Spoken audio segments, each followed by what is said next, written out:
اللہ اکبر۔ جی اللہم صلی علی سیدنا محمد وعلی آل سیدنا محمد وبارک وسلم۔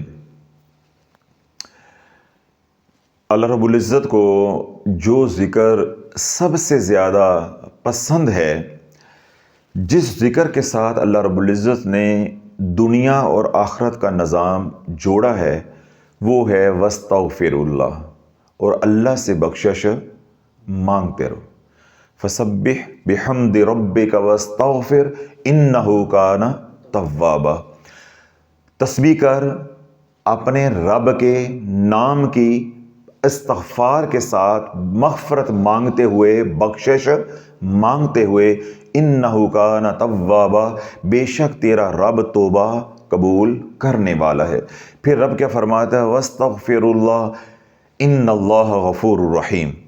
اللہ سے بخشش مانگتے رہو، بے شک اللہ بہت ہی درگزر کرنے والا اور رحم کرنے والا ہے۔ اللہ کو یہ تسبیح، اللہ کو یہ وظیفہ، اللہ کو یہ عمل، اللہ کو یہ ذکر تمام اذکار سے زیادہ محبوب ہے۔ مقام افسوس یہ ہے کہ امت کو یہ بات سمجھائی ہی نہیں گئی کہ تسبیح کرنی ہے تو ہم نے کون سی کرنی ہے، تسبیح کرنی ہے تو ہم نے کون سی کرنی ہے۔ دیکھیں، جب ہمارے اوپر مصیبتیں آتی ہیں تو پریشانی آتی ہیں تو رب کیا فرماتا ہے؟ ما اصابکم من مصیبت فبما کسبت ایدیکم ویعفو عن کثیر۔ جو بھی تمہارے اوپر مصیبتیں آتی ہیں، پریشانیاں آتی ہیں، تکلیفیں آتی ہیں، بلائیں آتی ہیں، وبائیں آتی ہیں، تمہارے اپنے ہاتھوں کی وہ کمائی ہے، یعنی گناہوں کی وجہ سے۔ وَيَعْفُ عَنْ كَثِيرٍ، ابھی تو اللہ بہت سے تمہارے گناہوں پہ درگزر فرما دیتا ہے۔ تو اللہ بولو، جب ہم اس تسبیح کو اپنے معمولات میں شامل کر لیں گے، بلکہ دن رات اس تسبیح کو کریں گے، یعنی استغفار کی کثرت کریں گے، تو ہمارے غم نہیں رہیں گے، ہماری پریشانیاں نہیں رہیں گی، بلائیں نہیں رہیں گی، اللہ ان کو رحمتوں میں بدل دے گا۔ اس کے اندر راز کیا ہے؟ کسی کے ذہن میں یہ سوال آ سکتا ہے کہ تسبیح تو کئی ہیں، تسبیحات تو کئی ہیں، تو وہ بھی تو اللہ ہی کا نام ہے، تو یہ تسبیح اللہ کو کیوں پسند ہے؟ یہ تسبیح اللہ کو کیوں پسند ہے؟ دیکھیں، دو طرح کے انسان ہیں، ایک ہیں ایمان والے اور ایک ہیں بغیر ایمان والے، یعنی ایمان کی نعمت سے جو محروم ہے، ایک کافر ہے، ایک مسلمان ہے۔ اب جو مسلمان ہیں، پھر آگے وہ لوگ دو طرح کے ہو جاتے ہیں، ایک قوی ایمان والے اور ایک کمزور ایمان والے۔ اب چاہے کمزور ایمان والے ہیں یا قوی یعنی کامل ایمان والے ہیں، جتنے بھی ہمارے کام ہیں، ہر کام کے پیچھے ایک خدا چھپا ہوتا ہے۔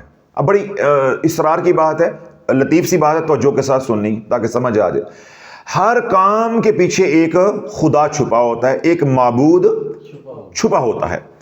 ہماری امیدوں کا مرکز وہ ہوتا ہے۔ اس کو طریقت کے اندر، تصوف کے اندر شرک خفی کہتے ہیں۔ کیا ہوتا ہے کہ میں نے بیٹی کی شادی کرنی ہے، مجھے رشتہ اپنے چچا سے مل جائے گا، تو امید کس پہ لگی ہے؟ چچا پہ۔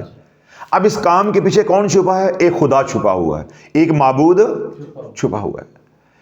میں نے فلاں پلاٹ خریدنا ہے، اس کے لیے مجھے پیسے چاہیے، تو پیسے مجھے فلاں دوست سے مل جائیں گے۔ اب امید کا مرکز کون ہے؟ دوست ہے۔ یہ خواہش پیچھے چھپی ہوئی ہے، اسی خواہش کو کہتے ہیں معبود، اسی خواہش کو کہتے ہیں خدا۔ ٹھیک ہے؟ اس طرح بیمار ہو گئے، فلاں ڈاکٹر سے علاج کروائیں گے تو آرام آ جائے گا، تو خواہش کس کے پیچھے چھپی ہوئی ہے؟ ڈاکٹر کے پیچھے۔ معبود کس کے پیچھے چھپا ہوا ہے؟ ڈاکٹر کے پیچھے۔ تو میرا عرض کرنے کا مقصود یہ ہے کہ ہماری ہر خواہش کے پیچھے ایک خدا ہوتا ہے، ایک معبود ہوتا ہے، چاہے ہم کلمہ گو ہیں، چاہے ہم کلمہ گو نہیں ہیں، چاہے ہم کمزور ایمان والے ہیں، چاہے ہم کامل یعنی یقین کامل والے ہیں، قوی ایمان والے ہیں۔ لیکن جب دنیا کی پریشانیاں آتی ہیں، دنیا کے کام پڑتے ہیں، تو ہم کیا کرتے ہیں؟ ہم اسباب اختیار کرتے ہیں، اور بسا اوقات ہمارے سے یہ خطا ہوتی ہے، اور 99.9% سے ہوتی ہے کہ ہم اسی کے ساتھ امیدیں جوڑ لیتے ہیں جو اللہ ناپسند کرتا ہے۔ اللہ کہتا ہے نہیں، امیدوں کا مرکز صرف کون ہوگا؟ میں ہوں گا۔ تو ہم اس لیے نقصان بھی اٹھاتے ہیں۔ بہرحال جو ہوتا ہے آپ حضرات کو معلوم ہے کہ ہم نے کہاں کہاں امیدیں لگائی ہوتی ہیں، لیکن جب باری آتی ہے گناہ بخشوانے کی تو ہمارے سامنے کوئی معبود نہیں ہوتا، کوئی خدا نہیں ہوتا، کوئی امیدوں کا مرکز نہیں ہوتا، کوئی ہمارے سامنے روشنی نہیں ہوتی۔ ہمارا اندر بول رہا ہوتا ہے کہ فلاں کام میں تو فلاں بندہ کام آ جائے گا، فلاں مصیبت میں فلاں کام آ جائے گا، یہ میرے ضرورت ہے اس میں یہ کام آ جائے گا۔ لیکن جب بات آ جاتی ہے گناہوں کی تو اندر سے آواز آتی ہے کہ گناہوں کو معاف کرنے والا کائنات میں کوئی دوسرا نہیں ہے۔ اللہ بولو جب ہمارے اوپر یہ ایمان کی حالت آتی ہے، اپنے عقیدے کی یہ حالت آتی ہے، یا یقین کامل کا ہمارا اظہار ہوتا ہے اللہ کے سامنے، ہم کہتے ہیں اللہ فلاں کام میں تو فلاں کام آ گیا، فلاں ضرورت میں تو یہ کام آ گیا یا آ جائے گا، لیکن اللہ گناہ کوئی نہیں لیندہ، گناہ کوئی معاف کرنے والا نہیں ہے۔ تو اللہ بولو یہ جو ہماری حالت ہوتی ہے یہ شرک ظاہری اور شرک خفی سے پاک ہوتی ہے۔ اس کے اندر اخلاص اور ہمارا یقین کامل ہوتا ہے کہ گناہ معاف کرنے والی ذات صرف اللہ کی ہے۔ گناہ معاف کرنے والی ذات کون ہے؟ صرف اللہ کی ہے۔ تو اللہ جب گناہ معاف کرنے والی ذات جو ہے وہ صرف اللہ کی ہے، تو پھر ہم جب یقین کامل سے اللہ کو پکارتے ہیں پورا اعتقاد رکھتے ہوئے، تو اللہ اسی بات پہ راضی ہو جاتا ہے جب ہم کہتے ہیں استغفر اللہ، اے اللہ معاف کر دے، اے اللہ بخش دے۔ کیوں؟ یہ کام کوئی کتنا بھی ہو ہم اس کو نہیں کہتے، کیونکہ یہ ہم کیا ایمان رکھتے ہیں کہ ہم یہ کہیں گے تو ہم کافر ہو جائیں گے۔ باقی کاموں کے اندر علائشیں ہیں، نجاستیں ہیں، نحوستیں ہیں، ملاوٹ ہے، وہاں ہمارا ایمان کامل نہیں ہوتا، توحید خالص نہیں ہوتی۔ لیکن جب بات بخشش کی آ جاتی ہے تو پھر الحمدللہ جو کمزور ایمان والا ہے اس کی توحید بھی خالص ہو جاتی ہے، وہ بھی شرک ظاہری اور شرک خفی سے بالکل پاک ہو جاتا ہے کہ معاف کرنے والی ذات صرف اللہ کی۔ اللہ بولو اس لیے میرے رب کو یہ والی تسبیح یا یہ والا ذکر پسند ہے، تو مسلمان نے اسی کو چھوڑا ہے۔ آج مسلمان استغفار کو تسبیح مان کے، وظیفہ مان کے، عمل مان کے، ذکر مان کے راضی نہیں۔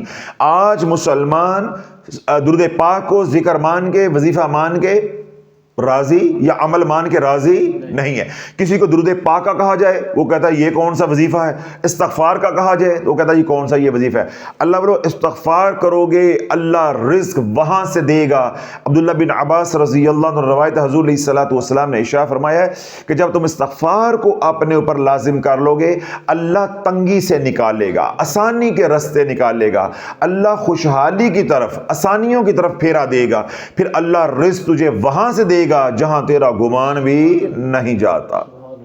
تو استغفار کرنے سے رزق بڑھتا ہے، استغفار کرنے سے راحت بڑھتی ہے، استغفار کرنے سے طمانینت دل کا سکون جو ہے وہ عطا ہوتا ہے، سکون ملتا ہے، استغفار کرنے سے ہر طرح کا غم دور ہوتا ہے، استغفار کرنے سے اولاد ملتی ہے، استغفار کرنے سے کھیتی باڑی کے اندر برکت آتی ہے، استغفار کرنے سے اولاد فرما بردار ہوتی ہے، استغفار کرنے سے بیماریاں روحانی اور بدنی دور ہوتی ہیں۔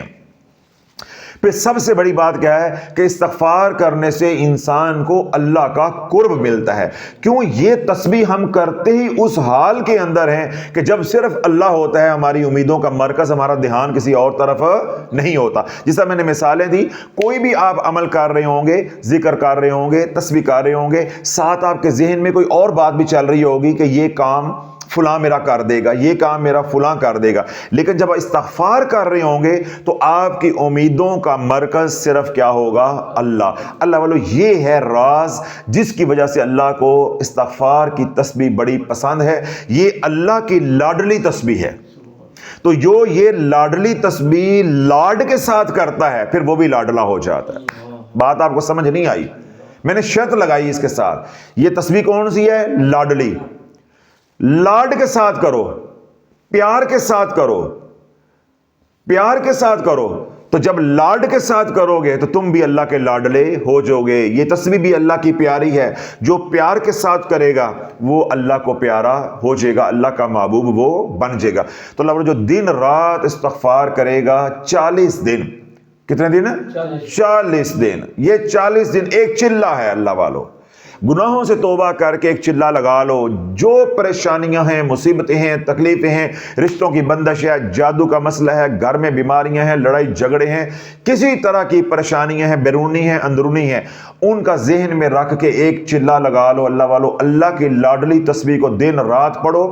پھر ایسے کرم والی یہ تسبیح ہے، پاکی ناپاکی کی کوئی قید نہیں ہے، خواتین کے ایام کا کوئی مسئلہ نہیں ہے، کڑا دینے کی کوئی ضرورت نہیں ہے، کوئی حصار کی ضرورت نہیں ہے، کوئی رجت نہیں ہے۔ ایک بار پڑھو یا روزانہ 1,00,001 مرتبہ پڑھو، کوئی پریشانی نہیں۔ پھر کسی سے اجازت لینے کی ضرورت نہیں ہے، کسی کو فون کرنے کی ضرورت نہیں ہے، کسی کو ہدیہ دینے کی ضرورت نہیں ہے، کوئی پیر ہادی مرشد پکڑنے کی ضرورت نہیں ہے۔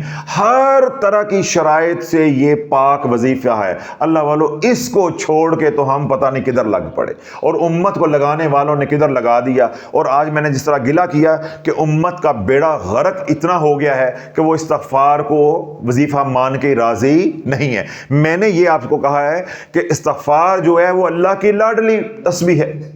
جس نے استغفار کو اپنے پر لازم کر لیا اللہ والو، جب تک استغفار بندہ نہیں کرتا، اللہ توفیق نہیں دیتا، سمجھ لو اس کے حالات نہیں بدلنے۔ اور جس نے استغفار کرنا شروع کر دیا تو سمجھ لو کہ اب اللہ اس کے حالات بدلنے پر آ گیا ہے، اللہ نے ارادہ کر لیا ہے۔ حضرت رابعہ بصری رحمۃ اللہ علیہ سے کسی نے پوچھا کہ کیا استغفار کرنے سے گناہ معاف ہو جاتے؟ سمجھ آئی؟ کیا استغفار کرنے سے گناہ معاف ہو جاتے ہیں؟ تو میں نے کیا قرآن پڑھا؟ ما اصابکم من مصیبت فبما کسبت ایدیکم ویعفو عن کثیر۔ یہ جو ہمارے اوپر مصیبتیں آتی ہیں ہمارے ہاتھوں کی کمائی ہے، اور ابھی اللہ بہت سے ہمارے گناہ تو ویسے ہی معاف کر دیتا ہے۔ تو اس کا کیا مطلب ہوا کہ جو ہمارے اوپر مصیبتیں آتی ہیں ان کا تعلق براہ راست ہمارے گناہوں کے ساتھ ہے۔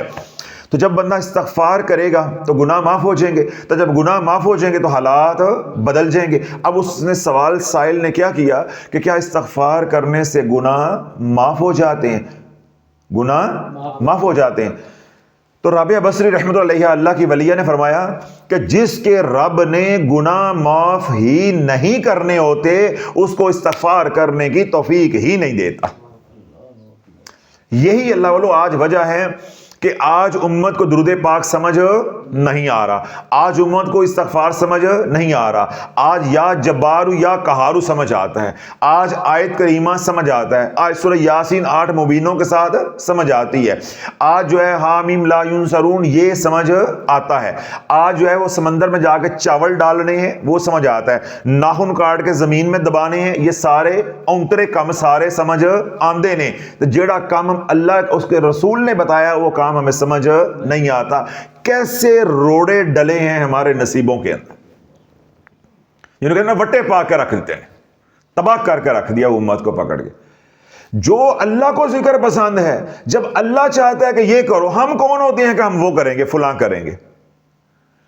اللہ کو یہ ذکر پسند ہے۔ تو رابعہ بصری رحمۃ اللہ علیہ کیا فرماتی ہیں کہ جس کے رب نے گناہ معاف نہیں کرنے ہوتے اس کو استغفار کرنے کی توفیق بھی نہیں دیتا۔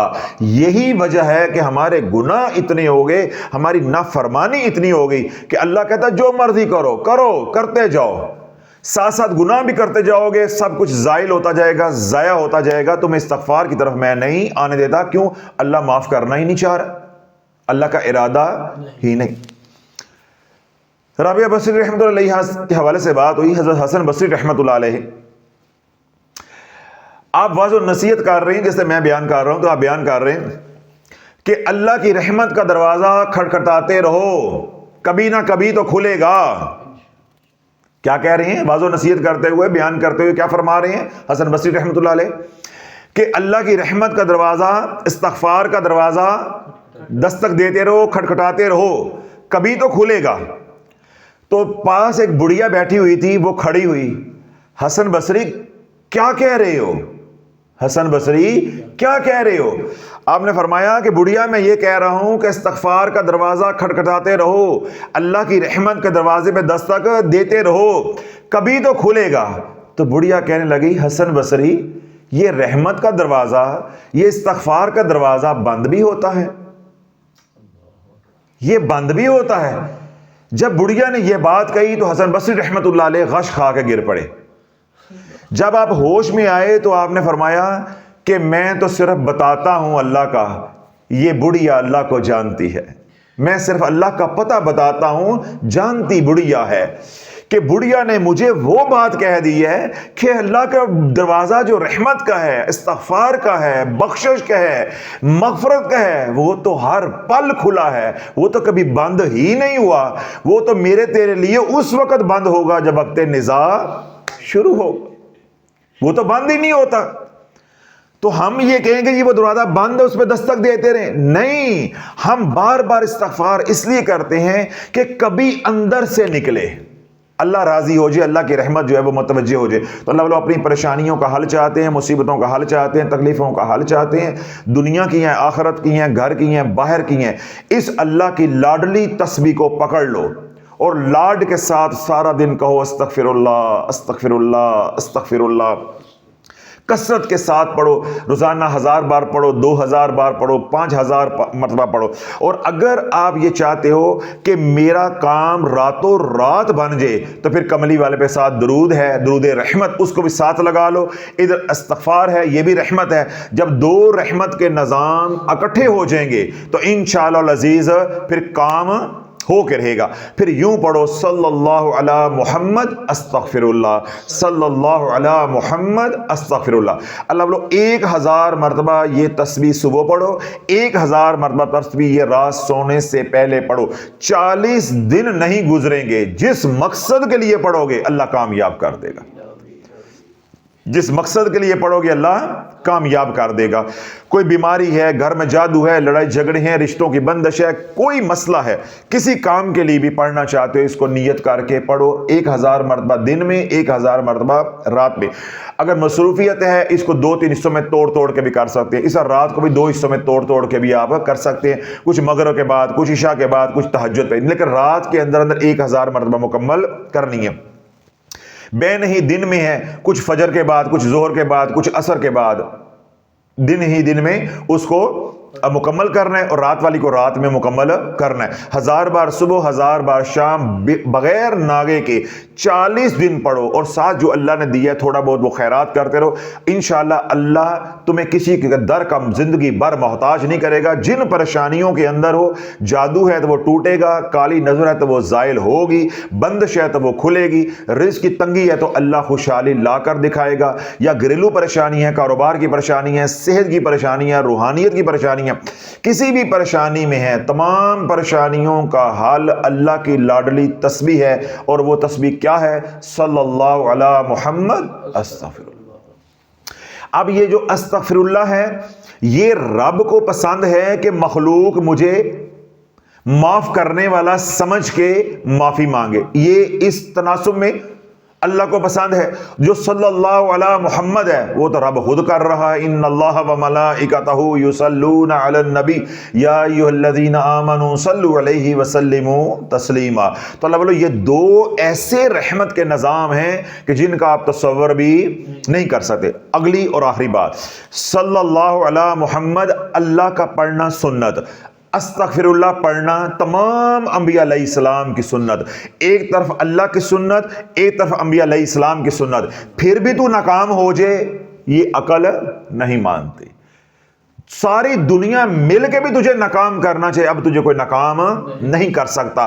اب ساری دنیا نے مل کے تیرے ساتھ کیا کھیل کھیلا، کیونکہ دنیا تجھے ناکام کرنا چاہتی تھی، انہوں نے تجھے اللہ کی سنت سے بھی دور کر دیا، نبی علیہ السلام کی سنت سے بھی دور کر دیا، اور تجھے اپنے وظیفوں پہ لگا کے رجت میں پھنسا کے وہاں لا کے مارا ہے کہ اب تجھے نکالنے والا کوئی نہیں۔ اب سارا کھیل سمجھ آیا ہے کہ تمہارے پیروں نے تمہارے ساتھ جو محبت کا آئی لو یو کا اظہار کیا ہے، تم نے ان کو نوٹو بھیجے ہیں، ڈالر بھیجے ہیں، پاؤنڈ بھیجے ہیں، انہوں نے تمہیں کیسا گھیر کے مارا ہے کہ اللہ کی سنت سے بھی دور کر دیا، رحمت کے نظام سے دور کر دیا، اور تمام انبیاء علیہ السلام کی سنت سے بھی دور کر دیا اور من گھڑت وظائف پہ لگا دیا، پھر بغیر شرائط کے پڑھایا کہ دن رات پڑھو، دیوانوں کی طرح پڑھو، مجنوں کی طرح پڑھو، ہر شمارہ جو نیا آئے تمام وظائف پڑھو۔ تو آج امت کا جو حال ہوا ہے وہ آپ کے سامنے ہے، گھر گھر کے اندر رجعت کا مریض ہے۔ اللہ رب العزت جو ہے ہمیں ایسے مسنون اور محفوظ اعمال کرنے کی،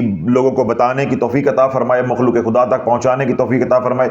آج جو میں نے عمل بتایا ہے، تمام سننے والوں کو، آپ حضرات کو بھی اجازت ہے، جو سوشل میڈیا پہ سن رہے ہیں انہیں بھی اجازت ہے، اس عمل کو یعنی صلی اللہ علیہ محمد استغفر اللہ 1000 مرتبہ دن میں، 1000 مرتبہ رات میں کریں۔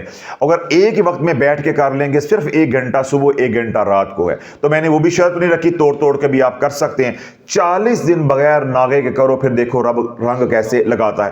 اگلی بات میں گول کر دی، چھوڑ گیا، میں نے نہیں کہی کہ بھائی جب 40 دن کر لو گے تو بعد میں کیا کرنا ہے۔ اللہ بولو اگر 40 دن تم جو ہے وہ نماز کی پابندی کرو گے، 1000 مرتبہ درود پاک صلی اللہ علیہ محمد واستغفر اللہ ساتھ ملا کے پڑھو گے اور اس طرح رات کو پڑھو گے، اس کے بعد بھی میرے کہنے پہ پڑھنا ہے؟ نہیں، پھر یہ درود خود پڑھوائے گا، یہ استغفار خود تمہیں استغفار کروائے گا۔ اس کے اندر اتنی روحانیت، اتنی نورانیت، اتنی طاقت ہے کہ جب 40 دن تو بغیر ناغے کے دن رات پڑھے گا، پھر تو چھوڑنا بھی چاہے گا تو چھوڑ نہیں سکتا۔ اس لیے میں نے یہ بات کہی نہیں ہے کہ بھائی جب 40 دن پڑھ لیں تو بعد میں کیا کام کرنا ہے، پھر بعد میں انشاءاللہ، ابھی تو میں 1000 کہہ رہا ہوں، پھر تو ہزاروں کی تعداد میں صبح پڑھے گا، ہزاروں کی تعداد میں رات کو پڑھے گا۔ اللہ مجھے بھی آپ کو عمل کی توفیق عطا فرمائے، ہماری اس کوشش کو، محنت کو قبول و منظور فرمائے۔ سبحان ربک رب العزت عما یصفون وسلام علی المرسلین والحمد للہ رب العالمین۔